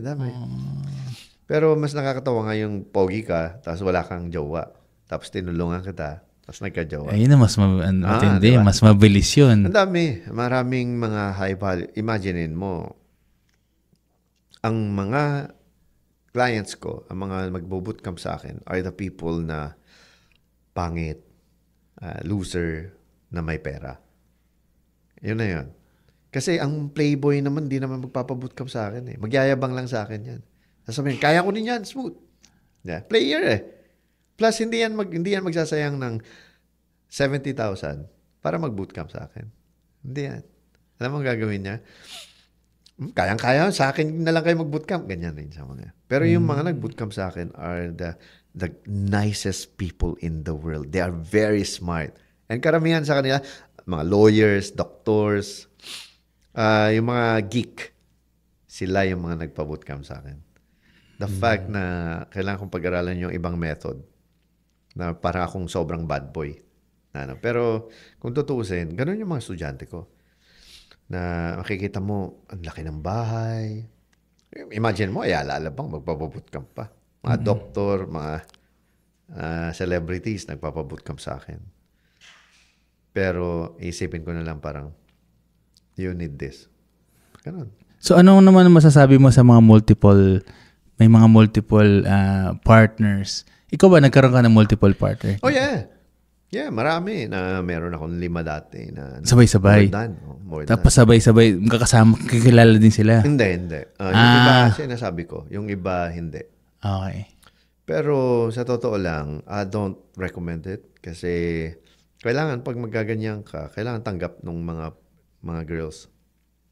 Yung ginagawa ko kasi niyan noon kasi sabi ko nga, 'di ba? Polygamous, yung feeling na mahalin mo yung isa tapos kahit magdagdag ka ng ilan, mahal mo pa rin lahat sila. Mm-hmm. Hindi yung lolokohin mo na mahal mo to tapos eto i-dispatcha mo na. Hindi ganoon yung emotion ko dati. Pero alam mo natanggal ko 'yun. Mm-hmm. Kasi alam mo kung bakit? After kong nag-girlfriend nung Chinese, yung Valkyrie girl, hindi na ako nag-girlfriend ng 1-2 taon. Tapos nirehab ko yung sarili ko na walang sex. Wala talaga. And then develop. Parang iniiwasan ko pag may girl, walang kiss. Date lang, ganyan. Kaya na basta nandun pa rin yung spark, yung holding hands, ganyan. Pwede. To the fact na hindi ko na iniisip yung sex kasi hindi naman sex talaga eh. Yun lang kasi yung pagka-brand namin. Pero hindi naman ganun yung tinuturo namin. Pangit lang talaga yung pagka-brand. Kasi yung mga sales and marketing namin are pick-up artists. Kaya naman pala. Di ba? Hindi yung nag-create talaga ng brand. Ng sales, oo. Iba so kasi. Talaga, kaya iba yun. Dapat pala iba rin yung pagdating sa sales and marketing, yung marunong talaga sa branding. Oo. Yun din ang namin. Branding kasi namin, pick up talaga. Katulad recently, yung Bugoy na Koy-Koy, meron siya multiple partners. So ngayon, 4 na siya ngayon eh. Actually, 4 na siya ngayon. So, sinabi naman niya, hindi naman daw siya nag-cheat kasi sa umpisa pa lang, alam na nung mga girls niya na ganun yung sitwasyon niya. Pag ayaw mo, hindi ka welcome dito sa family namin. Maraming ganyan. Si Bugoy na Koy-Koy kasi vlogger siya o influencer. Kaya parang mukhang siya lang yun. Dami pa din. Mga politiko, mga mayayaman dyan. Yun, nandyan lang yan. Marami akong kilala na may 3, tapos mga artista pa yung mga dinedate niya. Marami. The fact na sumikat lang kasi sa kasi naka-video siya at saka nasa isang bahay. May kilala nga ako, isang mansion, 12 families. Grabe. Isang mansion, 12 families. Yung asawa, nandun lahat asawa niya. Kilala ko yun. Sikat yun eh. Anyway, solid. imagine mo. Pero again, may mga polygamous talaga na tao. Meron at meron. Pero at the same time, marami ring haters pa rin. Mga insecure na tao na parang at least sinasabi na niya, tapos sinisiraan mo pa rin. Kaya trending si, anong totoong pangalan ni Bugoy? Bugoy na Koy-Koy. Koy-Koy. Nickname niya. Okay, sige. Hope to meet this person. Sige. Pag invite mo minsan. Kasi may mga sinasabi na minsan. Sige. Although hindi ako minsan, once ko lang kasi siya napanood sa podcast. Meron kasi siyang nasabi na kahit na, syempre, I studied social dynamics for 15 years. Halos araw-araw yung So, makikita ko yung tama at saka hindi. Sa base experience ko, may mga lesson kasi siya na parang pag narinig ng ibang tao kasi, medyo hindi maganda yung impact sa kanila. Yung confidence level nila baka mas, ihina. Meron kasi siyang nasasabi ng ganun. Gusto ko talagang makausap din siya para at least... Maganda siguro, sabihin ko sa kanya, tapos invite ka nila sa Life in Style podcast nila. Sure. Or tayo rin, mag-podcast din tayo, kasama siya. Ayan. Pwede rin naman. Pagbalik mo dito sa Manila. I really like those kind of people. Kasi straight to the point, walang bullshit. Oo. Ganun. Yan, makikita mo talaga. Kasi hindi ka magugustuhan ng 3 or 4 na babae. If you just play around. Tama. Diba? And I think he's very, very honest. He's a good provider also. And a lover, of course. Genuine mo 4. Yeah. Sobrang authentic saka sobrang genuine. Iba yung branding niya sa social media compare sa totoong buhay sa personal. Sobrang Kaya kahit na hindi ko pinapanood yun, na-experience ko na kasi lahat na tutuusin lang. Kaya alam ko na, okay to kasama. Okay to kasama. Even a friend of mine, si Valentine, anong pangalan na ito? Kaibigan niya si G. G-Style. G-Style ang pangalan niya. Nasa Dubai na siya ngayon. Lagi niya sinasabi, bro, sana mag-podcast kayo ni Kokoy kasi alam ko maraming matututunan sa'yo si Kokoy. Koy, sabi niya. Sabi ko, ba't hindi niya ako kailangan? Dami-dami pera na ata niyan eh. So hopefully, just one podcast is, malay mo, marami akong matututunan sa kanya. Tama. Magandang hindi lang collab pala yan. 4 ang niya. Oo. 10 pala. Sa totoo lang dati, 10 eh. 12, ganyan. Naubos na nga yung oras ko. Hindi na ako nakaka-bootcamp because of that. Every city pa. Ginagawa ko every city, my girlfriend, mga ganyan. Solid. Pero, a good experience, pero for me, kung gagawin ko ngayon yon, no. Hindi na. Hindi ko na gagawin yon. Iba na rin yung naging direction mo sa buhay. Hindi lang sa pero I just tried it. Kasi siyempre, pag nung bata ka, gusto ko, marami akong girlfriend. Ganyan, di ba? Ngayon, parang, gusto mo lang yung babae na hindi nagbibigay sa'yo ng sakit na ulo. Ganun lang. Tapos, gusto mo rin, siyempre, primary attraction traits. Siyempre, maganda, sexy, maalaga sa katawan niya. Yung marunong pa rin siya. Alaga. Plus, maganda yung lahi, siyempre, kahit pa paano. And lastly, yung hindi tamad. Pangit. Kadate ang tamad. Yung walang pangarap. Yan. Gusto ko yung maraming pangarap. So nabanggit mo yan. So, yan ba yung definition mo ng isang high-value woman? Yeah. Ganun ang Hindi mo kailangan ng high-value woman daming kotse. Madami akong kilala na high-value woman na walang confident. Wala siyang confidence. Parang hindi, alam mo yun, parang kompleto ka na sa buhay tapos bibigay pa ng sama. Maglalakad lang sa gitna ng kalsada, takot na. Yan mo. Tapos mag-i-speech lang lalagay lang yung bulaklak sa simbahan, ayaw pa. Di ba? Kasi sobrang takot na takot. Ayaw ko ng mga ganun. At least meron naman siya sariling mundo. Hindi lang yung lahat umaasa sa akin. Ganun ang siyempre gusto kong mga partner. Yung parang, kahit hindi ko i-text ng 1 linggo, Pag uwi ko, ako pa rin. Ganyan yung gusto kong maging partner. Loyal. At saka ikaw lang talaga. Kasi marami na rin akong naging partner. Turn off ka talaga. Ayan. Solid. Sige, ano bro, ano na lang ang pinaka-message mo sa mga viewers and listeners natin ngayon, lalo na sa mga lalaki na gusto magkaroon ng karelasyon ngayon, no? If you're torpe, you have to study on how to date. The reason why na kailangan mong study is because your partner should be, ito yung dapat na pinaka-importanting bagay sa buhay mo, yung magiging partner mo. Huwag kang magpa-partner dahil gusto mo lang. Magpa-partner ka kasi gusto mo, kailangan mo, at kailangan ka rin niya. That's very important. Yung work mo nga, pinapag-aralan mo ng 4 years. And mag-OJT ka pa ng another year, that 5 years, para lang sa work mo, ito magiging asawa mo. So you have to study on how to date para at least pag nag-away kayo, you know what to do. Kung nagloko siya, you know what to do.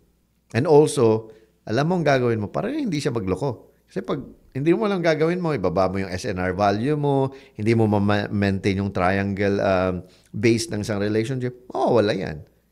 Yun lang naman ang reason bakit nag-cheat mga tao. That's very, very easy to understand. And that's the reason why if you're torpe, go out.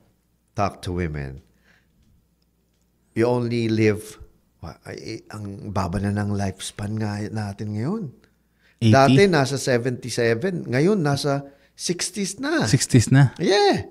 Because of the food that we eat. Mm-mm. Yung mga pagkain natin, yung mga tubig na iniinom natin, dumi na. Halos lahat nga namamatay ngayon, pansinin mo. Heart attack, gano'n. 60s. Wala nang masyadong namamatay 70s ngayon. So sobrang na dahil sa kinakain. Yeah. So bottom line, ang kailangan nila is pag-aralan. No? Yeah. Mag-aral kasi yung ang trabaho natin, pinag-aaralan natin. Why not itong pagiging partner. That's the most important thing, man. And practice. Yeah. And maging confident. So kung gusto mo talagang magkaroon ng girlfriend, start mo na siguro mag-practice. No? Start practicing by talking to a lot of people, not just women, but men also, para to build confidence din. Malaking impact yan pag na-practice mo yung ng dating. Magagamit mo yan sa lahat. Sa lahat. Sa lahat. Businessman yan. Kahit saan ka mapunta. Yun. So ano naman ang next level ni Smooth ngayon in terms of being a dating coach and also being politician? I gotta be honest to you, no? The reason why na hindi ko maiwan-iwan ang dating kasi ang pinakapangarap ko talaga is magkaroon ng show, reality show. Or gawin nilang story yung buhay ko. Buhay namin. Nung nasa pick-up pa kami. Sobrang dami eh. Tapos ilalagay sa Netflix. Yan ang pangarap ko. Yan lang. Pag nagawa yan, retire ka na. Pwede na ako mag-retire. Pwede na ako. Ngayon pa lang, kung tutusin, retire na ako. Pero I still do bootcamps. Pero pag nagawa yung isang reality show na tinutulungan natin yung nerdy, geeky guy, or magkaroon tayo ng story ko for the whole season, 12 episodes, kung paano nangyari yung ganito, paano nag-viral, sino-sino yung mga na-date ko, ganyan-ganyan. Ang ganda nun, di ba? I'm done. Why not? Yung parang madali lang din yung reality show. I-release lang natin sa universe na mangyayari yan. Malay mo, ito pala yung dahilan. Di ba? O kaya dahil mayaman naman si Bugoy na koy-koy. Pwede rin. Siya na lang yung di ba? Malay natin. We had a good run. Sobra. Na isa sa mga sobrang ganda ng buhay ng experience na yun. Na pinangarap ng billion or million na lalaki yung mga na-experience namin.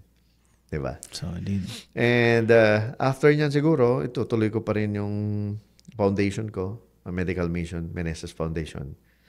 And yung politics, hindi matagal yun eh. Hindi naman nagtatagal mga tao. So, tingin mo hindi yan yung magiging retirement mo? For example, gusto mo maging mayor No. or mas mataas? No, ang single position kasi magulo.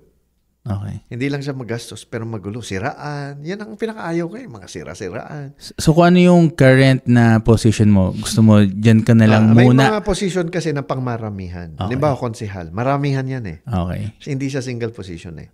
Or board member. Yung board member kasi maramihan din yan eh. Okay.